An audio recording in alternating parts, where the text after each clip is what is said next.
Vous l'avez retrouvé sur les réseaux sociaux. C'est moi qui ai balancé cette vidéo à toute ma liste de diffusion avant qu'elle ne se retrouve sur la toile. En fait, le gouvernement a discrètement rencontré, selon ce qu'il est en train de dire, les syndicats des transporteurs. Tout à l'heure, il a parlé de ICICORT et tout ça. Et le gouvernement leur a fait comprendre que prochainement, il va procéder à l'augmentation des prix du carburant à la pompe. Et le gouvernement les envoie pour aller sensibiliser leur base. En fait, c'est une action pour prévenir des manifestations. C'est une action préventive pour que les gens ne se révoltent pas. Et donc, lui, il le dit qu'on les a envoyés sur le terrain pour sensibiliser les syndicats, les membres des syndicats, et qu'il y aura des sensibilisations du sud au nord, de l'est à l'ouest. Et donc, lui faisait sa part. Je ne connais pas son nom. Quelqu'un dit qu'il faut que je donne son nom. Je ne connais pas son nom. Il doit être un syndicaliste. Il faisait sa part et on a bien envoyé les soldats qui étaient là-bas pour vérifier si les propos qu'ils tiennent sont conformes aux propos que le gouvernement leur a donné, le narratif que le gouvernement leur a donné. Et donc, il le fait si bien qu'il demande aux autres d'applaudir. D'applaudir d'abord parce que, pour une fois, on les a considérés, on les a invités. Et ensuite, que le fameux PC va prendre des mesures pour que ça ne puisse pas nous faire mal. Vous voyez, souvent, quand vous amenez votre enfant à l'infirmerie, avant que l'infirmier ne le pique, il lui chante un peu tout ça là, ça va se passer bien, il n'y aura pas de soucis, ça ne te fera pas mal. Donc, c'est cette opération-là qu'il est en train de faire, en fait. Et c'est cette opération-là qui veut envoyer les gens aller faire sur le terrain pour que les gens ne se révoltent pas. Parce que le PC est soucieux de notre bien-être, qu'il ne va pas nous faire du mal, il va juste nous piquer un peu. Il va juste nous piquer un peu. Et l'argument qu'il avance, c'est qu'il y a la guerre en Ukraine et quelqu'un lui dit non, en Iran. Il dit oui, guerre en Iran et que tout ça, ça a augmenté les coûts et tout, et machin. C'est une opération aussi de manipulation. En fait, l'augmentation du carburant, c'est une recommandation du FMI. Lors de la dernière session entre le Togo et le FMI, l'une des conditions pour que le FMI puisse nous accorder cette facilité élargie de crédit, c'est de supprimer les subventions au carburant, c'est d'augmenter les coûts de l'électricité et de l'eau. Je vous en avais parlé ici. C'est dans le document du FMI. Vous pouvez le retrouver. Dans ce document, dans cette résolution que le Togo a adoptée. Voilà le document. International Monetary Fund. Donc, deuxième revue de l'accord au titre de tout ça. Donc, c'est une recommandation du FMI. Et ce n'est pas la seule recommandation. Et je ne sais pas pourquoi c'est la seule qu'ils veulent mettre en œuvre. Parce que le FMI leur a demandé aussi de déclarer leurs biens. Donc, dans cette résolution, cette revue de l'accord au titre de la facilité élargie de crédit en faveur du Togo, le FMI a demandé que le Togo supprime les subventions sur le carburant, augmente le coût de l'électricité et de l'eau. Donc, ça n'a rien à voir avec la guerre en Iran. C'est vrai qu'il y a eu des chocs exogènes liés à cette guerre-là, mais ce n'est pas l'élément fondamental. L'élément fondamental, c'est ça. Des réformes visant à améliorer l'efficience des dépenses, à renforcer l'efficacité du dispositif de protection sociale, notamment la suppression progressive des subventions au carburant, seront également importantes.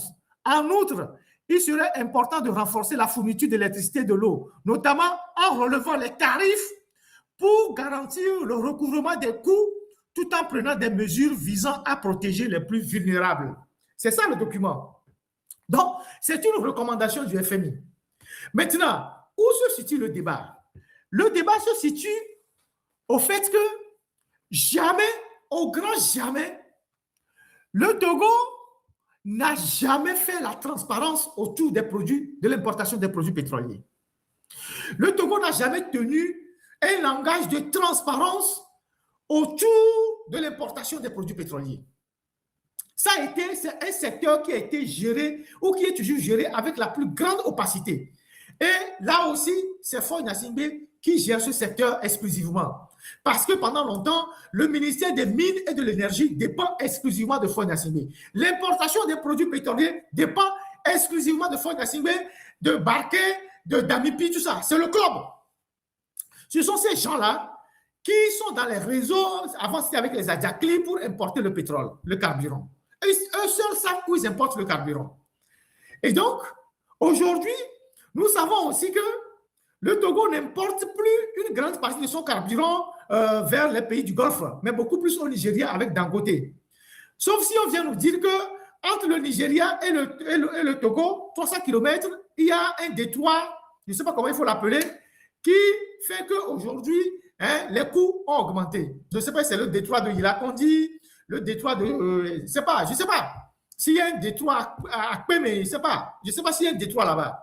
Donc, aujourd'hui, le gouvernement togolais ne peut pas se lever, aller voir quelques transporteurs et leur dire, allez informer les populations que oui, il y a eu la guerre en Ukraine, maintenant il y a la guerre en Iran et que nous allons augmenter le coût du pétrole, du carburant, sans nous dire la réalité.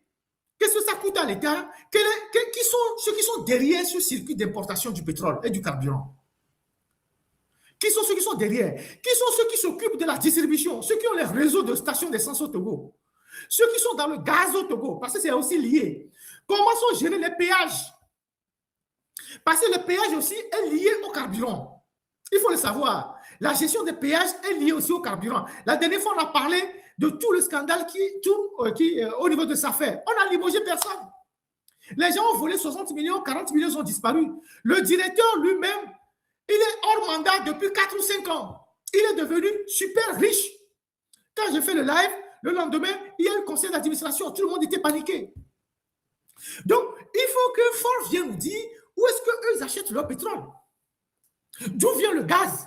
Pourquoi le gaz au Togo est plus cher que les pays de l'Interland? Pourquoi les pays de l'Interland viennent chercher leur gaz au Togo et qu'au Togo, le gaz est plus cher, le gaz domestique bien sûr, est plus cher que les pays de l'Interland? Que Ford vient nous dire pourquoi le carburant est plus cher au Togo que dans les pays de l'Interland. C'est ça la réalité. Et donc, tout le monde connaît les conséquences de l'augmentation des prix du pétrole à la pompe. C'est tous les secteurs qui vont prendre un coup. Ce n'est pas seulement les secteurs du transport. Tous les secteurs vont prendre un coup.